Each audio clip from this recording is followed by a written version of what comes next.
Connection to autism. Dr. John Cannell.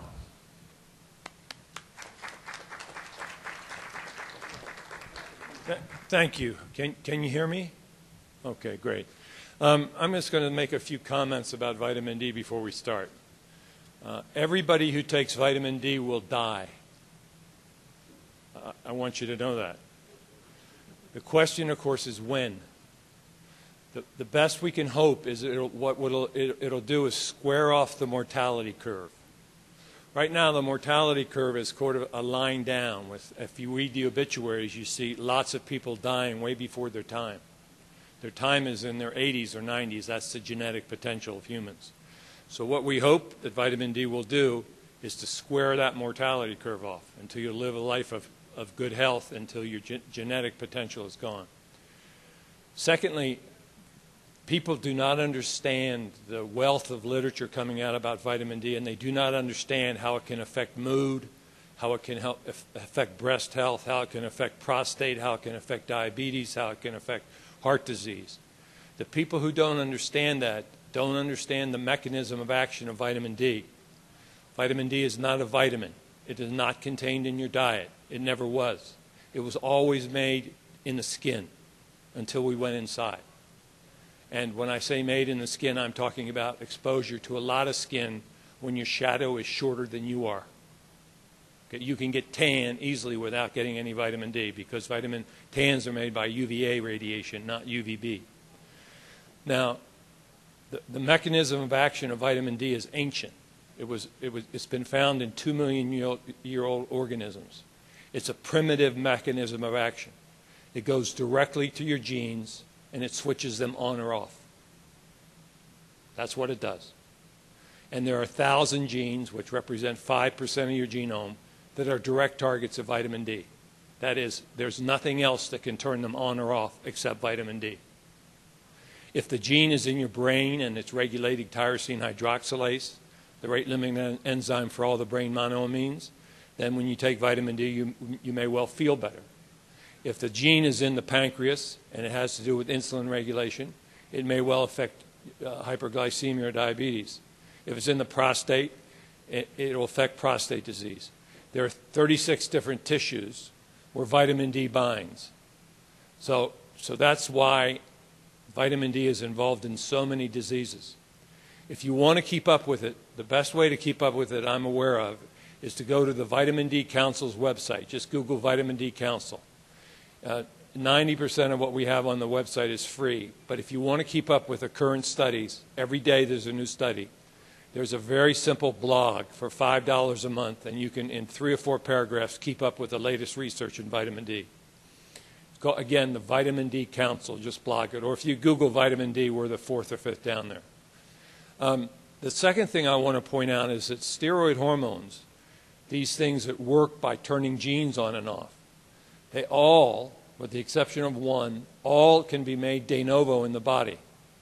That is, if you get pregnant, your body will make progesterone. It will make your progesterone no matter what supplements you take. It will make it no matter whether you go in the sun. It will make it no matter what you do. The same is true of cortisol or testosterone or aldosterone. There is one exception to that. Activated vitamin D, the steroid hormone, cannot be made de novo in the body in the absence of sunlight or supplement. So if you avoid the sun or you do not sunbathe, and casual sun exposure is inadequate. If you sunbathe or if you take an adequate dose, which is 5,000 units a day for an adult, then you'll have enough substrate, and that's all vitamin D is. It's an inert substrate that goes to 36 different organs in the body, 36 different tissues in the body.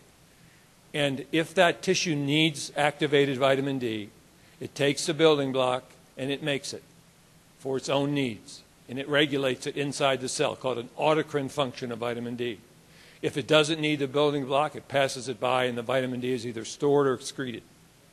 But less than 5,000 units a day for an adult is inadequate. If I can impart one message to you, make sure all your adult patients are taking 5,000 units of vitamin D a day and have them take it for the rest of their life. The days they sunbathe, they don't need to do that. Or if you're out in the garden with your shirt off, when your shadow is shorter than you are. If your shadow is twice as long as you are, you're not making much vitamin D. Okay? So those are the two things. Last thing, Linus Pauling was right about everything he said about vitamin C, but he was off by one letter. Vitamin D is the single most important vitamin you can take. Some assessments indicate 98% of Americans are deficient in vitamin D. People in this room, if you're not on 5,000 units a day, or if you don't sunbathe, you're deficient, period. You need your levels between 50 and 80. Your 25 hydroxy vitamin D levels. Do not get a 125 dihydroxy vitamin D. It will tell you nothing about your vitamin D status. The correct test is a 25 hydroxy vitamin D. Now I'm going to go on with a theory that I presented first in 2007 about autism and vitamin D. I believe autism is a main, vitamin D deficiency is one of the main causes of autism. I'm going to make my case. What has helped immensely is that Professor Christopher Gilberg, who is probably the best known autism researcher in the world, just in the last few months published a paper, and in the paper he calls for urgent research into the field of vitamin D and autism. And when Christopher Gilberg speaks, people listen. I've been waiting a number of years for this, but I predict it will take off. Plus I have a book coming out on the subject. The first paper about it was one I published in 2007, Autism and Vitamin D. The theory is simple, and that's that vitamin D deficiency during gestation and during early childhood is a major cause of vitamin D. The reason these children don't get severe rickets is because their calcium intakes are adequate, by and large, although there is evidence that these children do suffer from mild rickets. 5 Harvard researchers also accepted my theory, including 5 geneticists, and they modified the theory as theories are supposed to be modified. They added that the male, before they conceive the child, should be on 5,000 units of vitamin D a day for at least a year. And I'll tell you the reason. There's 2 recent discoveries that are just amazing. You all know about antioxidants. You heard just a little while about one of the major antioxidants in the body, glutathione. The rate-limiting enzyme for the production of glutathione is a vitamin D responsive element gene. That is, if you do not have enough vitamin D, you do not have enough glutathione, no matter how much vitamin C and vitamin E you take. The second thing is that superoxide dismutase, which is also one of the most important naturally occurring antioxidants in your body, is a direct target of vitamin D. That is, it is upregulated only by vitamin D. Rats, if their gene for superoxide dismutase is taken away, they die an oxidative death when they're pups. So these 2 genes are super important in terms of oxidation. In my opinion, vitamin D is the single most important antioxidant you can take. The second discovery, and this is only months old, people may be aware there's a journal called DNA Repair. Our DNA is under constant assault from the radiation we receive from outer space, the equivalent of 1 chest X-ray every 4 days, from the reactive oxygen species because of the oxidation that our body undergoes, and because of the toxins that our body is normally exposed to, heavy metals, pesticides, etc. There's 2 ways to approach that. You can try to keep them all out of your body, or you can try to maximize the system the body has evolved to get rid of toxins and reactive oxygen species. They damage DNA. What's been discovered in the last few days is one of the few months is 5 of the major enzymes that repair DNA, and I'm talking about single-stranded breaks, double-stranded breaks, and point mutations. What these enzymes do is if they can't repair the mutation, they destroy the cell. They're direct targets of vitamin D. Vitamin D is a repair and maintenance steroid hormone in your body. The only steroid hormone you cannot make de novo. If you don't take a supplement and you don't go enough in the sun, you are deficient. You may not get it from your diet. Anybody who tells you you can get everything you need from a good diet is 100% wrong, because vitamin D was never made to be in the diet. It was a system of steroid hormone production made in the skin upon exposure to UVB radiation.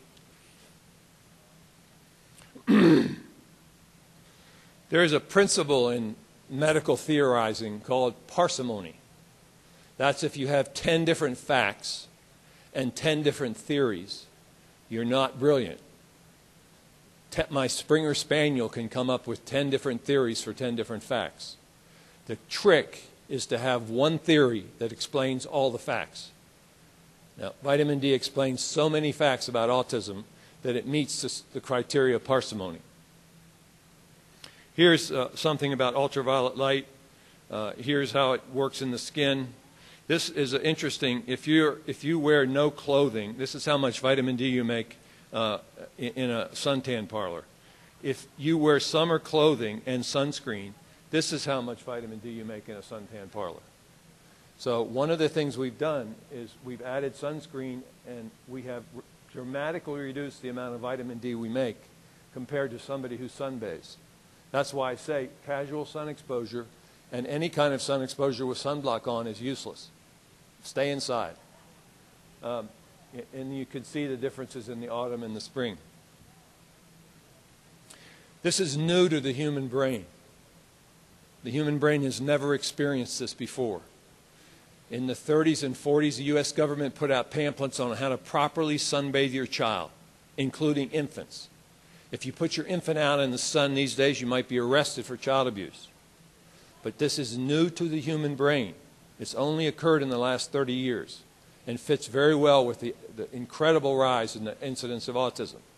If you live in America and you have a child, that boy child has 1 in a 55 chance of developing autism. If you live in Korea, the child has 1 in 34 chance of developing autism. It's amazing. And the cost of it is immense. The stress on the family is immense. The divorce rate is double or triple. And the stress on the family is worse than having a child with a fatal illness. That is, if you have a choice between a child with autism and a child with a fatal illness, choose the child with a fatal illness. Your family will be under less stress. That's how devastating this disease is. And it's growing at 20% a year. Nothing has stopped it. Taking thimerosal out of vaccines has not stopped it. Changing vaccines has not stopped it. It is growing, in fact, even more rapidly than before. There's an interesting statistic about autism that's very unusual, and that's if you're poor and if you're undereducated, you have less of a chance of having a child with autism than if you're educated and wealthy. And in my opinion, the reason for that, and studies show this, the more educated you are and the wealthier you are, the more likely you are to apply sunblock to your child and to your pregnant woman. It's new to the genome. The genome has never experienced this lack of this substrate. And this child is not getting any substrate of any significant amount. So the 36 tissues in his body, including those in the brain, cannot make the steroid it needs to activate the 1,000 genes that vitamin D directly regulates.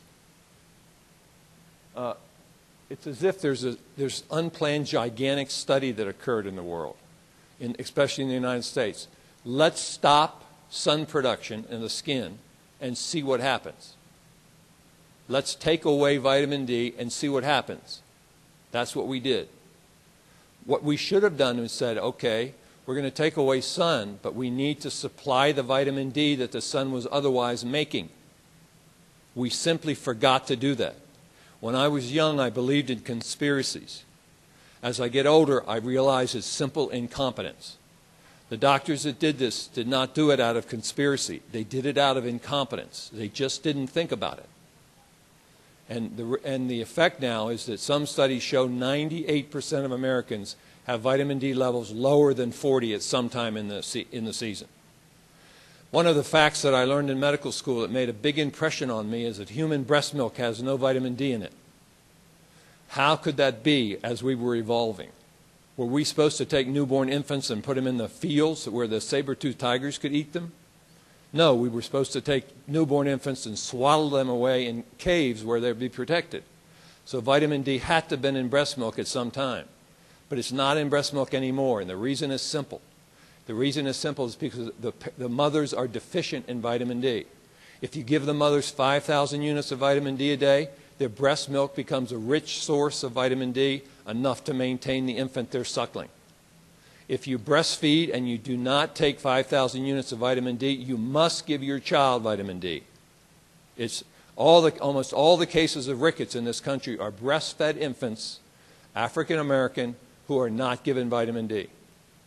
Breast milk contains, unless you take 5,000 units a day, breast milk contains no discernible vitamin D.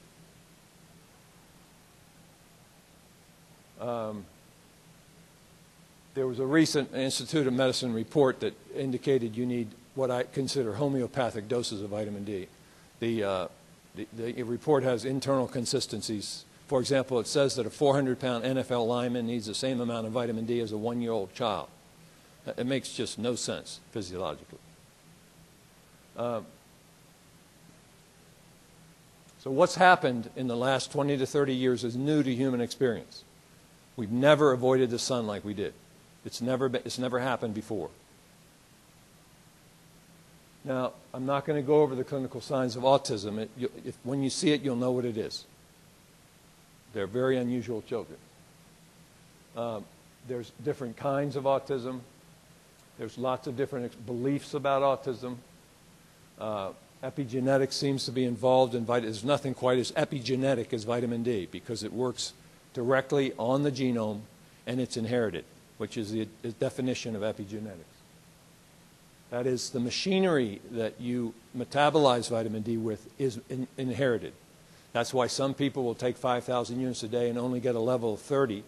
Some people will take 5,000 units a day and get a level of 80. Except for weight, which is the other main factor. The factor that is most determinative in that is whether or not your genetics, what in genetics you inherited of your vitamin D machinery. Here, this is parsimony or Occam's razor. You must explain as many different facts as you can with one theory. 10 theories explaining 10 facts. My Springer Spaniel can do that. This is the incidence of autism. These are some slides. It's just dramatically increasing, and it correlates almost exactly with us going inside and using sunblock. These I'm going to skip. These are age-related. This is another sign. What we're looking for is a neurosteroid that is determined by the environment. Calcitriol has many different effects. This is from a textbook of vitamin D. But you can see that vitamin D upregulates two different neural growth factors. It upregulates, downregulates cell proliferation. Autistic children have excess cell proliferation in the frontal lobes. It downregulates the control, it reduces the elongation in the large brain seen in autism.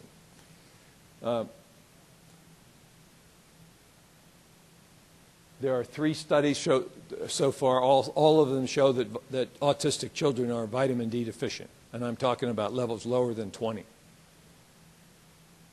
There are many children with rickets have autistic symptoms. The problem is when the rickets is identified, all attention is given to the bones. The good news is that when the rickets is fully treated, these autistic markers go away. And let me tell you, there's a couple of things vitamin D does. It upregulates the 2 most important antioxidants in the body. It also upregulates T regulatory cells. What if you know T regulatory cells are the cells in your immune system that try to regulate the amount of autoimmunity that you have. That is, they tell the system, this is your own self. Do not make an antibody against it. And more than half of children with autism have antibodies to their own brain. So the more T regulatory cells you have in the body, the less likely you have an autoimmune phenomenon. That's why many people think that vitamin D is going to be an effective treatment for some of the 150 to 200 autoimmune diseases that exist. Once the destruction is complete, like in type 1 diabetes, vitamin D will not regenerate the beta cells of the Langerhans.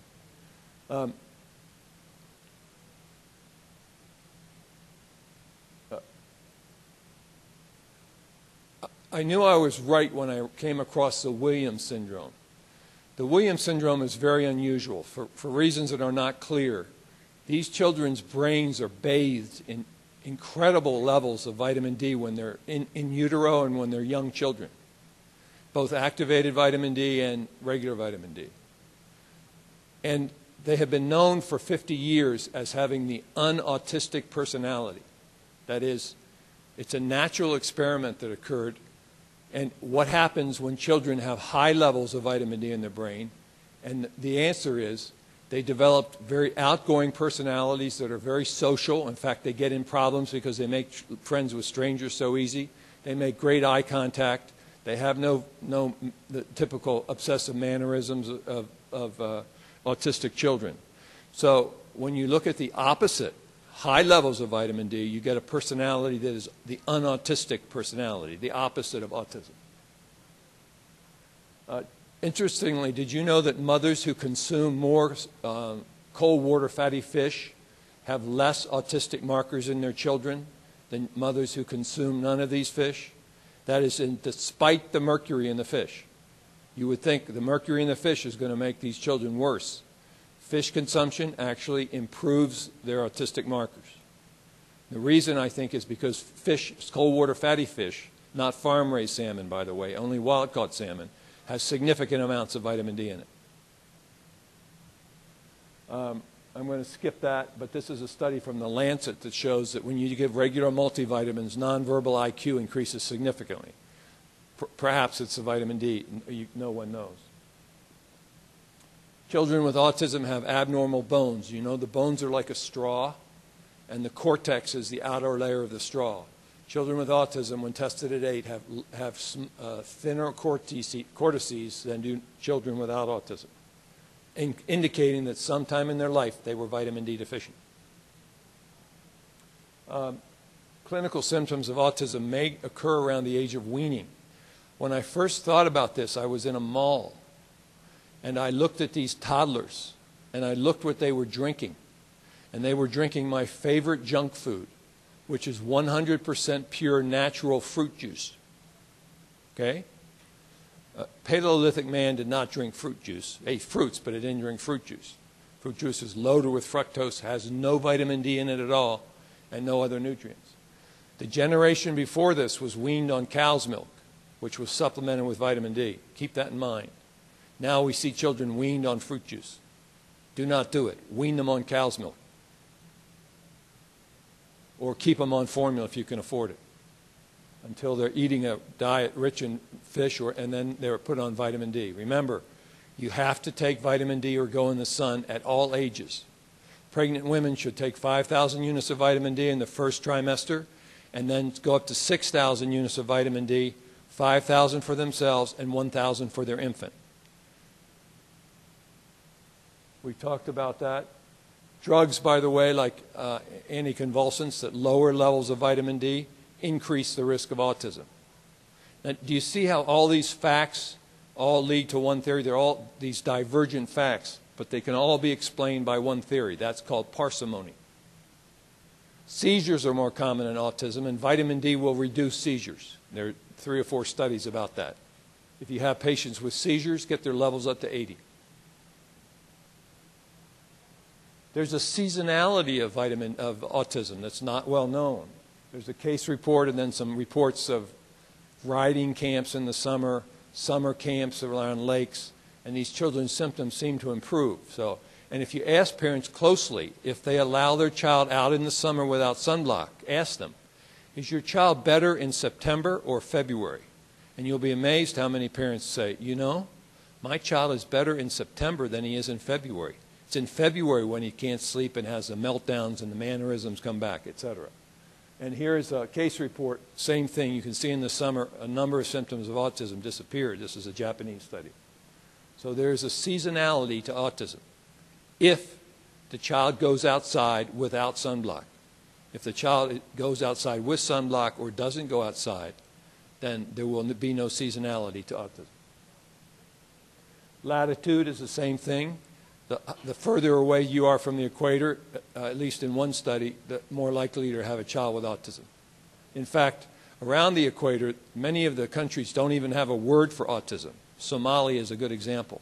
Many of you may have read about the Somali immigrants in Minnesota. They call autism the Minnesota disease because in the Somali language there is no word for autism. The Somali immigrants in Sweden call autism the Swedish disease because there is no word for autism in Somali. Season of birth, the most autistic children are born in the month of March when vitamin D levels are the lowest.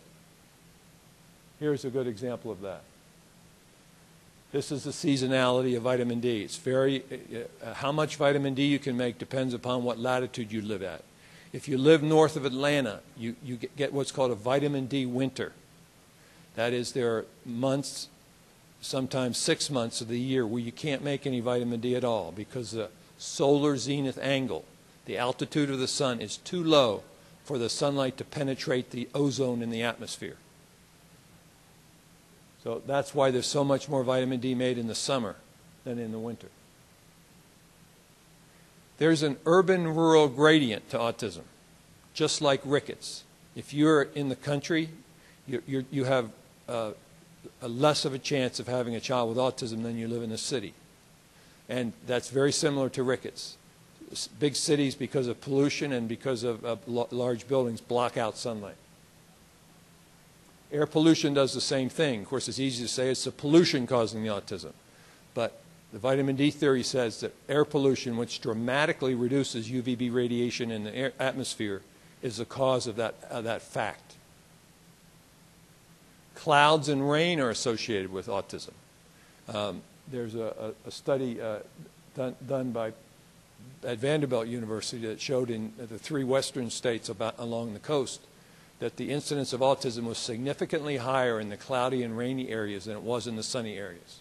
Again, that's consistent with the vitamin D theory of autism. Do you notice how the vitamin D theory of autism now has explained more than 20 facts? You know, a lot of doctors and a lot of people don't understand what's fact and what's theory. For example, rachitic children have more infections because their rib cages are soft. Part of that statement is a fact, and part of that statement is a theory. It's important to distinguish the fact from the theory.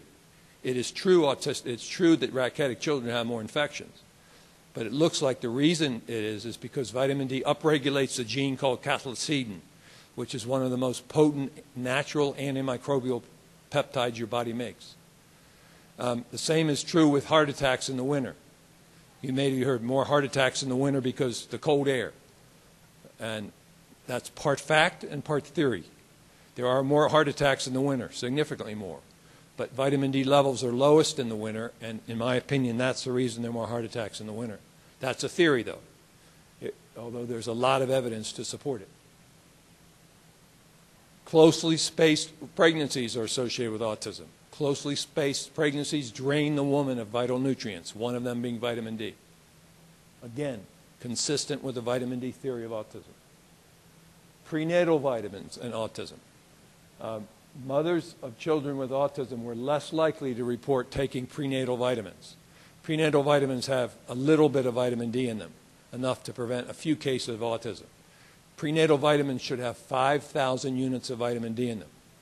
Make sure any of the pregnant women that you take care of have a prenatal vitamin with 5,000 units in it. Crucial. There's an abnormal immune response in vitamin D. It's dysregulated. They have T cell abnormalities that show a striking resemblance to the T cell abnormalities seen in vitamin D deficiency. Vitamin D reduces inflammation in the brain. It does so many things. It downregulates or decreases the production of inflammatory cytokines, which are commonly found in children with autism. It stimulates the release of a number of neurogrowth factors. It reduces, not increases, the amount of calcium in cells in the brain. It inhibits the production of nitrous oxide, reduces inflammatory cytokines, and increases natural antioxidants, as well as increasing T regulatory cells. All that is theoretical, a theoretical explanation for why vitamin D may have a treatment effect in autism. I didn't say a cure, I said a treatment effect. I have treated about 50 children with autism in our program, and the nonprofit that I work for. 10 years ago, I started a nonprofit to try to educate people about vitamin D deficiency. And we have a remote clinic in which we coach parents on how to do two things: how to get all the retinol acetate and retinol palmitate out of the child's diet.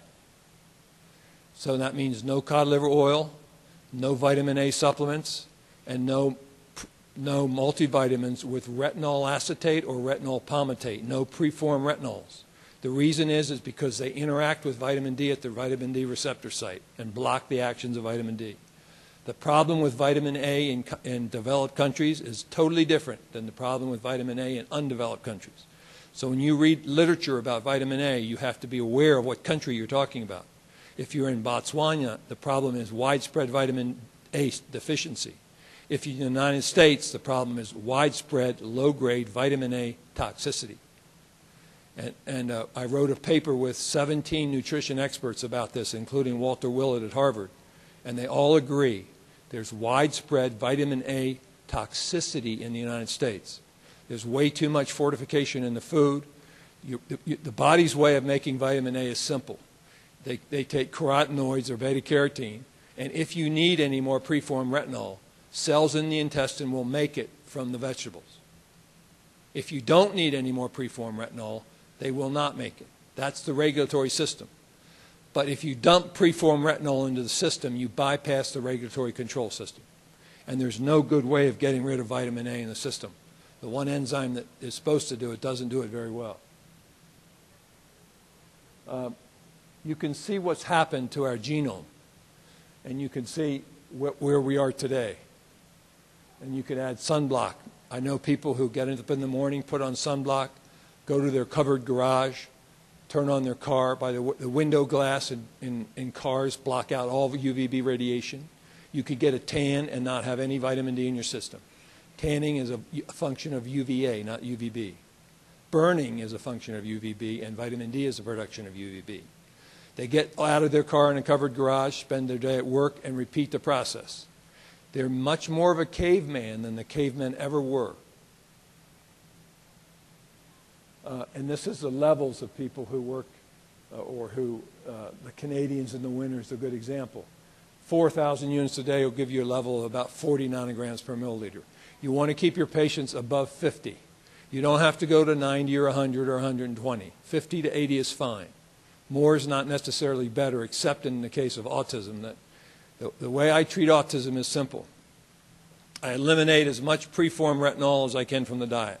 That means cod liver oil, vitamin A supplements, and any multivitamin with retinol acetate or retinol palmitate in it. The second thing I do is simple. I give the child enough vitamin D to get their levels to the high range of normal. Now, that means the child's vitamin D level remains normal. You know, there's risk-benefit analysis. Every time you go to a movie, you get in your car and you go to a movie. You made a risk-benefit analysis. The chance of being killed in a car accident is worth it to go see the movie. Now do a risk-benefit analysis of what I just told you. What's the risk of getting a child's vitamin D level to high normal? It's actually 0. So if you think about what the risk is, it's extremely low. If you think about what the potential upside is, if what I'm saying is true, it's enormous. You will be a hero to your patients with autism if you do what I say. After their levels get up to around 70 or 80, over the next several months, improvements will start to occur in meltdowns, in sleep, in repetitive behaviors, in gastrointestinal symptoms, etc. I have seen that again and again and again. I'm publishing a book about it and publishing another paper about it. I published about 12 papers in peer-reviewed medical journals. And I'm going to publish another one about this experience that I've had with autism. I've only seen 2 of the 50 cases where the parents claim the autism is cured. Most of the cases, there's a treatment effect. Some cases mild, some cases profound. But the parents are eternally grateful. I know that sounds simplistic, and I know that sounds unlikely. But remember, the genetic changes in autism have not been identified. There are genetic changes in autism, and they've been looking for almost 20 years to try to find out what they are, and they can't find them. What they find is genetic damage.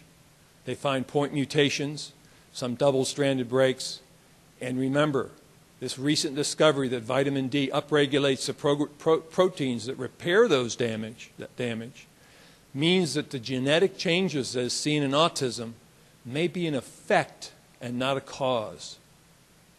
That's kind of hard to get your brain around because we all think if there's a genetic change, that's the cause. But what I'm saying is that the genetic damage seen in autism may be an effect and not a cause. I'm going to skip this. This shows the amount of vitamin D you can make at different latitudes. I will skip this. I will skip this. Vitamin D is intimately involved in human brain development, in everything from the neurotropins, the neurogrowth factors, to the antioxidants that are involved, to the neurotransmitters. Human brains cannot develop normally without adequate amounts of vitamin D. People think, by the way, everybody knows somebody with a major mental illness, whether it be autism or bipolar disorder or schizophrenia. And they think that's the natural state of affairs for humans. There is a famous psychiatrist, maybe one of the most famous in the country, that wrote a book called The Invisible Plague. I don't recognize you read it. I recognize that you look at it and look at the graph in the front of the book. The book itself is rather boring because it goes through his and his research assistants' attempts to look at the incidence of major mental illness from 1750 to the present time. And there has been a dramatic increase from all sources, doctors' notes, hospital notes, everything that possibly could. And I know people say, oh, they just didn't recognize it. Autism is difficult to not recognize. People who say that the increase in autism is because of increased diagnostic abilities insult my mother. Autism is a simple disease to recognize. It's dramatic. And to think my mother was a school teacher and to think my mother had all these autistic children in her class and she didn't recognize them insults me. This is not a disease that is increased because there's better diagnostic recognition, although there is some evidence that its diagnostic substitution explains some of it. Children who were formerly diagnosed with mental retardation are now being switched to autism. But there is a real and steady increase. And the only people that don't believe that are the die-hard geneticists, because obviously a genetic disease cannot increase in incidence. Only if the people with it replicate themselves at an enormous rate, then it can increase. Autistic children and autistic adults do the opposite. They seldom marry, they seldom have long-term relationships, and they seldom have children. So how could this be a genetic disorder if it's increasing in incidence so dramatically and the children and the people afflicted do not replicate? There are 36 programs, 36 proteins involved in mammalian brain development, all directly regulated by vitamin D. Remember, 1,000 genes and 36 different organs. If you don't have enough supplement or if you don't have enough sunshine, those genes cannot operate efficiently. Here's again the thiol-based scavengers, glutathione being the epitome of it, are upregulated by vitamin D. I can't tell you how important that is. Because glutathione, as you know, is what replenishes vitamin C and vitamin K, and vitamin E in the body. That's why it's called a master antioxidant. Brain size and brain shape we talked about. Vitamin D regulates it, and children with autism have enlarged brains. We talked about glutathione. There are the references. Autoimmune diseases in the mothers of children with autism is much more common, as you would expect. One of the mysteries of autism is that there's a 4 to 5 to 1 male-female ratio. That's why they thought it was on one of the X-linked genes. It's not. They can't find it. But estrogen and testosterone have very different effects on the 25 and the 125 hydroxylase. Estrogen facilitates the activity of those hormones. That is, if you're born with a little bit of vitamin D, but you have estrogen, you're more likely to make it through okay than if you're born with a little bit of vitamin D and you have testosterone, which some studies show inhibits the function of those enzymes. So that's another thing that vitamin D explains, the 4 to 5 to 1 male-female ratio in autism. The CDC studies themselves show autism is more common among African Americans, certainly more common among dark-skinned immigrants.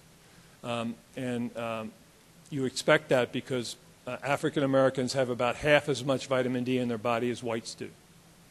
The reason is melanin is a very efficient sunblock. And there are more than 6 studies finding autism is more common among African Americans. This is what I talked about among the Somalis. Dark-skinned immigrants in Europe are much more likely, in one study, 200 times more likely to develop autism than were native-born peoples. Black women are severely deficient in vitamin D. Black women of childbearing age are severely deficient. I'm talking levels of 10 or undetectable. Prenatal vitamins are useless to prevent vitamin D deficiency. They do not have enough vitamin D in them. I'm a scientific advisor for biotech. There's a first booth on your right out there. The reason I'm a scientific advisor for them is they're an FDA-approved lab. I'm assured that everything that they sell is exactly what it says it is. And they have the best, in my opinion, the best vitamin D formula on the market, one that's the only vitamin D formula that the Vitamin D Council has endorsed. If you want to talk to me about vitamin D or argue with me about vitamin D or tell me your story about vitamin D, I'm going to be right outside the first booth on the right for a couple of hours after my talk. The question you have to ask is this huge developmental advantage that white children have over black children, which has been documented in studies after studies. Is it as simple as the tragic fact that if you're born African American, your brain is bathed in half as much vitamin D as you're developing than if you're white. If you think about it, that is, and because it's so easily correctable, it's a tragedy of immense proportions. So vitamin D explains the 5 main features of autism. I'm not going to go through that because I don't think I have time. Do I have time? 3 minutes? Okay. So the vitamin D theory is a consequence. It's parsimonious. There are tenable mechanisms of action. It subsumes numerous other theories. It implies simple prevention. It hints at a treatment effect, which is actually more robust than I ever would have thought. It's easily disprovable, which is important for any theory. You have to have a theory that you can disprove, or it's of no use in science. And all those facts are components of a useful theory.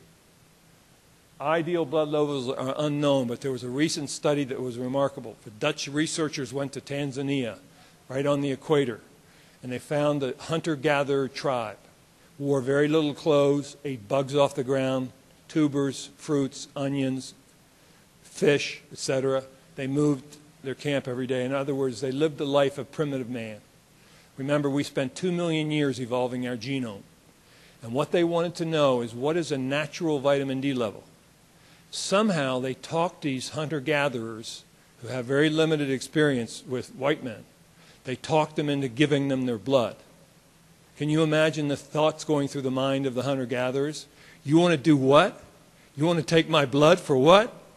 But they did, and what they found is a natural vitamin D level is around 50. It ranges from about 40 to about 70 or 80.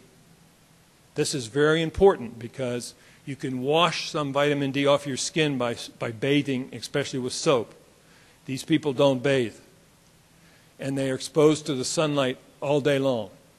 In spite of their very dark black skin, they had levels of 50. This indicates they're having an input of about 5,000 units a day. Prevalence continues to increase.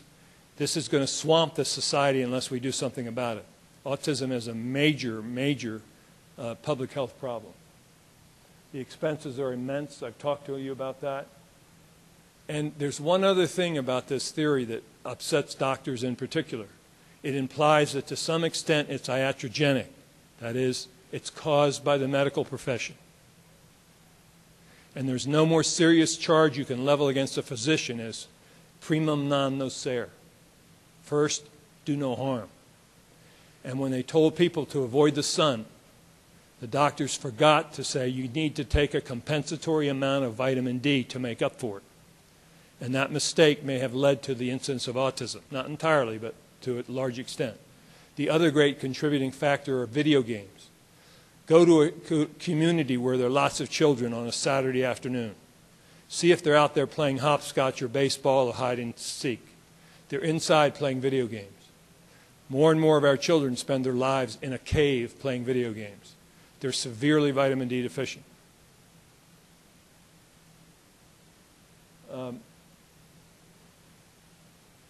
Why hasn't this theory taken off? It's starting to take off now, but I'm not an Ivy League professor, and many people believe this discovery is reserved for an Ivy League professor. There's been billions spent on autism research. There's an autism industrial complex in this country. If I'm right about vitamin D, it's going to put them out of business. And it also sounds too easy, sounds too good to be true. But remember, most discoveries are simple in their nature. And many doctors think it's just more vitamin nonsense. You know better than I what the attitudes of mainstream physicians are about anything with the word vitamin in it. The implications that it's a disease caused by doctors are profound. That's a serious charge. All these millions of children injured by physicians. So the vitamin D action, there's a study going on now using the same protocol I use at UCSF to see if high doses of vitamin D do in fact improve the symptoms of autism. One thing you can do is log into our newsletter. About half the blogs are free. For $5 a month, you can get all the rest of the blogs. What we do is every day we publish a 4 to 5 paragraph article about the latest study about vitamin D. And it's simply remarkable, and it's an easy way to keep up with vitamin D. And you need to keep up with vitamin D in your practice. For example, a study just came out of France. An MS clinic started giving all their patients enough vitamin D to get levels up to 50. Then they looked at the number of exacerbations of MS in the 2 years prior to that compared to the 2 years after that. They found a 75% reduction in the exacerbations of MS. Now that study just came out 2 weeks ago. You would not know about it unless you read the Vitamin D blog, Vitamin D Council blog. It's $5 a month. And if you can't afford it, email me and I'll give it to you for free. We have this free autism clinic. Everything is free. My consultations are free. The vitamin D blood levels are free. The vitamin D is free.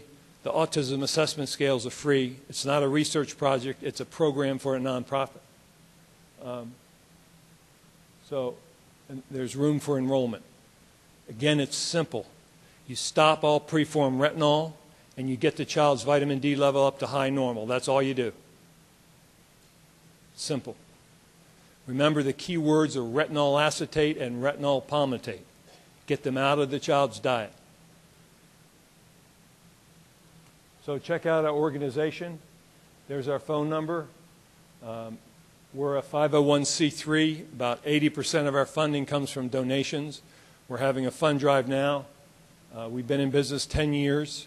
We think we're responsible to some extent for the increased interest in vitamin D. You know how I started this?